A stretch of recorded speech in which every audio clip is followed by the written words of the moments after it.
Hello दोस्तों, आज की इस वीडियो में हम लोग देखने वाले हैं संस्कृत में निबंध, जो कि आपके पेपर में 8 मार्क्स का पूछा जाता है। तो जिन बच्चों ने संस्कृत लिया है उनके लिए बहुत ज़्यादा इंपॉर्टेंट होने वाली है आज की वीडियो। ठीक है, संस्कृत में निबंध एक ऐसा टॉपिक है जो कि सबसे ज़्यादा मार्क्स का पूछा जाता है। 8 नंबर का पूछा जाता है और बहुत ज़्यादा आपको लिखना भी नहीं होता है। 7 से 8 आपको केवल सेंटेंस लिख देना है, उसके आपको नंबर मिल जाएंगे। ज़्यादा से ज़्यादा आधे पेज में आपका जाएगा। ठीक है, तो आज हम देखने वाले हैं 3 ऐसे निबंध जो कि हर साल रिपीट होते हैं पेपर में। आप प्रीवियस ईयर का कोई भी पेपर उठाकर देखिएगा तो आपको ये 3 जो निबंध है आपको बार बार देखने को मिलेगा। पहला विद्या महत्वम, दूसरा सदाचार और तीसरा परोपकार। ठीक है, ये तीनों बहुत ज़्यादा इंपॉर्टेंट है बोर्ड परीक्षा 2024 के लिए, इसलिए इनको छोड़कर पेपर देने नहीं जाना है, इनको अच्छे से तैयार कर लेना है। तो आज की इस वीडियो में मैं आपको विद्या महत्वम, सदाचार और परोपकार पर बहुत ही सरल तरीके से निबंध बताने वाला हूं, इसको अच्छे से तैयार कर लीजिएगा। ठीक है, ये संस्कृत में 3 बहुत ज़्यादा इंपॉर्टेंट निबंध है और इसको भूल कर भी मत छोड़ना। ठीक है, अगर आपने संस्कृत लिया है, संस्कृत में अच्छा नंबर लाना चाहते हैं, पास होना भी चाहते हैं, तो इनको बिल्कुल भी नहीं छोड़ना। ठीक है, तो सबसे पहला हमारा निबंध है विद्या महत्वम। केवल आपको 8 सेंटेंस लिखना है, वो भी देखिए कितना छोटा, इतना लाइन अगर लिख देंगे तो आपको 8 नंबर मिल जाएगा। पहला लिखना है कि अस्मिन् संसारे विद्या एव सर्व प्रधानम धनम अस्ति। इसका हिंदी अर्थ क्या होगा कि इस संसार में विद्या ही सर्व प्रधान धन है।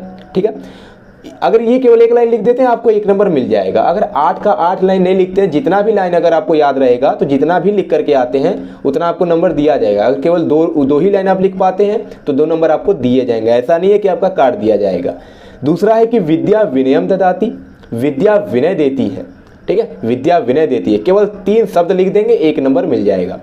तीसरा है कि विद्या धनम चोरो अपि चोर इतुम न शक्नोति, मतलब विद्या धन को चोरों के द्वारा चुराया नहीं जा सकता है। एक ऐसा विद्या एक ऐसा धन है जिसे चोर भी नहीं चुरा सकते। विद्याया कोशः अद्वितीय भवति, विद्या का जो कोश होता है वह अद्वितीय होता है। ठीक है, विद्या का कोश अद्वितीय होता है। 5वां नंबर लिखना है कि विद्या मानवस्य बुद्धे विकासः भवति, विद्या जो है वो मनुष्य के या मानव के बुद्धि का विकास, मतलब विद्या से मनुष्य के या मानव के बुद्धि का विकास होता है।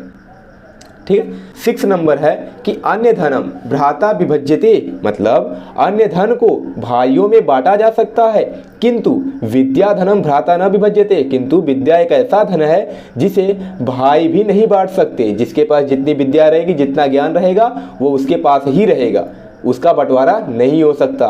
वही लिखा है कि अन्य धन को भ्राता अपने बीच बांट सकते हैं, परंतु विद्या धन को भाई अपने बीच नहीं बांट सकते हैं। 7वां पॉइंट है कि विद्या दानेन वर्धते, विद्या दान देने से बढ़ती है। आपके पास जितना ज्ञान होगा, अगर आप अपने ज्ञान को दूसरों को जितना ज़्यादा सिखाएंगे, बताएंगे, आपका जो ज्ञान होगा, आपकी जो विद्या होगी उतना ज़्यादा बढ़ेगी। तो वही लिखा है कि विद्या दानेन वर्धते, विद्या दान देने से बढ़ती है। 8वां पॉइंट है कि विद्या अधुना युगे अति आवश्यकम अस्ति, विद्या जो है आज के युग में, अति मतलब अत्यधिक, आवश्यकम मतलब आवश्यक, अस्ति मतलब है, विद्या जो है आज के युग में अति आवश्यक है। ठीक है, तो विद्या जो है आज के युग में बहुत ज्यादा आवश्यक है। सभी लोगों को शिक्षित होना आज के युग में जरूरी है। ठीक है, तो ये 8 पॉइंट आपको केवल लिखना है। अगर ये 8 पॉइंट केवल लिख देते हैं तो आपको पूरे के पूरे अंक दिए जाएंगे। और विद्या महत्वम बहुत ज्यादा इंपॉर्टेंट है, प्रीवियस ईयर के कई सेट में पूछा जा चुका है, इसलिए इसको अभी तैयार कर लो। मैंने बहुत ही अच्छे तरीके से यहाँ पर नोट्स भी आपको बनाकर दे दिया है, जिससे आपको दिक्कत भी नहीं होगा याद करने में। दूसरा याद करना है आपको सदाचार पे। ठीक है, कौन सा है? सदाचार पे। तो पहला इसमें हो जाएगा कि सत्ताम आचारः सदाचारः कथ्यते, सत्ताम का मतलब सज्जनों का आचार ही सदाचार कहलाता है, सज्जनों का आचार ही सदाचार कहलाता है। दूसरा है सदाचारणम एकः अलौकिकः गुणः अस्ति, सदाचार जो है वह एक अलौकिक गुण है। ठीक है, सदाचारणम एकः अलौकिकः गुणः अस्ति। तीसरा है कि समाजे सदाचारस्य व्यवहारणम अनिवार्यम अस्ति, समाज में सदाचार का जो व्यवहार है वह अनिवार्य होता है, अनिवार्य है। ठीक है, समाज में सदाचार का व्यवहार अनिवार्य है। अगला पॉइंट है कि सदाचारः मानवस्य अलौकिक विभूषणम, सदाचार जो है मानव का अलौकिक आभूषण है। ठीक है। 5वां नंबर के मूर्खाणाम एव जीवनम सदाचार विहीनम भवति, जो मूर्खों का जीवन होता है वो कैसा होता है, सदाचार विहीन होता है, या जो मूर्ख होते हैं वह सदाचार, मूर्खों का जीवन जो होता है वह सदाचार विहीन होता है। और 6 नंबर पॉइंट है कि सदाचारी सर्वे सह शिष्टता पूर्वकम आचरंती, सदाचारी जो लोग होते हैं, सर्वे मतलब सभी के, असह मतलब साथ, तो सदाचारी लोग सभी के साथ शिष्टता पूर्वक आचरण करते हैं। ठीक है। तो कितना पॉइंट हो गया, 6 पॉइंट हो गया। तो चलिए अगला देखते हैं। 7वां पॉइंट है कि सदाचारस्य महत्वम सर्वेषु धर्मेषु समान रूपेण स्वीकृतम अस्ति, मतलब सदाचार का जो महत्व है सभी धर्मों में समान रूप से स्वीकार किया गया है। ठीक है। सदाचार का महत्व सभी धर्मों में समान रूप से स्वीकार किया गया है। और 8वां पॉइंट है हमारा कि सदाचारी सर्वत्र पूज्यते, मतलब सदाचारी लोग हर जगह पूजे जाते हैं, सभी जगह पूजे जाते हैं। ठीक है। सदाचारी सर्वत्र पूज्यते, सदाचारी लोग हर जगह सभी जगह पूजे जाते हैं, चारों ओर पूजे जाते हैं। तो ये था सदाचार पर निबंध। तो इसमें भी 8 ही पॉइंट आपको लिखना है। कोई भी निबंध आ जाए केवल आपको 8 पॉइंट लिखना है, और आपको बहुत ज्यादा बड़ा नहीं लिखना है, ज्यादा 8 से 10 शब्दों में एक सेंटेंस हो जाना चाहिए। जैसे देखिए ये 3 शब्द में ही हो गया, तो अगर 3 शब्द लिख करके आपको 1 नंबर मिल रहा है और 10 शब्द लिख करके भी 1 ही नंबर मिलेगा, तो 3 ही शब्द लिखिए, जल्दी याद भी हो जाएगा। तो ये हो गया सदाचार पे। तीसरा जो कि है मोस्ट इंपोर्टेंट, वह है हमारा परोपकार। परोपकार भी बहुत बार पेपर में आ चुका है, इसलिए इसको भी नहीं छोड़ना है। ठीक है। बस आपको 3 तैयार कर लेना है, विद्या महत्वम, सदाचार और परोपकार पर। तो इसमें पहला है कि परेशान उपकारः परोपकारः कथ्यते, मतलब दूसरों का उपकार करना ही परोपकार कहलाता है। दूसरों का उपकार करना ही परोपकार कहलाता है।